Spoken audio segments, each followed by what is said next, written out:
नेपाललाई धेरैले धार्मिक सहिष्णुताको देश भनिन्छ, तर केही दिन अघि सुनसरीमा भएको घटनाले संवेदनशील प्रश्न उठाएको छ। नमस्कार जनतामा, प्रारम्भिक जानकारी अनुसार धार्मिक झण्डा र जुलुसमा बजाएको ठुलो आवाजको सङ्गीत र धार्मिक कार्यक्रम बारेको विवाद ती समुदाय बीच बढ्दै गयो। स्थिति चक्किँदै जाँदा ढुङ्गा मुन्दा भयो र सुरक्षा बल परिचालन गर्यो। त्यस क्रममा गोली चलेर एकजनाको मृत्यु भयो र केही व्यक्ति घाइते भए, जसमा सुरक्षाकर्मी पनि परे। घटनापछि प्रशासनले कर्फ्यू लगायो, जमघटमा प्रतिबन्ध लगायो र गृहमन्त्रीले छानबिनका लागि समिति गठन गर्यो।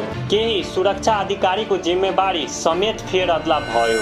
तर यो कथा केवल एउटा झडपको मात्र होइन, यसले देखाउँछ कसरी सानो विवाद पनि सम्भाव अभाव, गलत सूचना र तनावका कारण ठुलो हिंसा बदलिन सक्छ। अहिले छानबिन जारी छ, त्यसैले अन्तिम निष्कर्षमा पुग्ने हतार हुनेछ। नेपालको शक्ति विविधतामा छ। कुनै पनि घटनाको जिम्मेवारी प्रमाण बिना सम्पूर्ण समुदायमाथि थोप्नु समाधान होइन।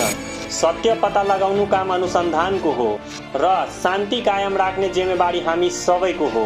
तपाईको विचारमा यस्ता घटना दोहोरिन नदिने सबैभन्दा प्रभावकारी कदम के हुनुपर्छ? आफ्नो धारणा तल कमेन्टमा लेख्नुहोस्। धन्यवाद।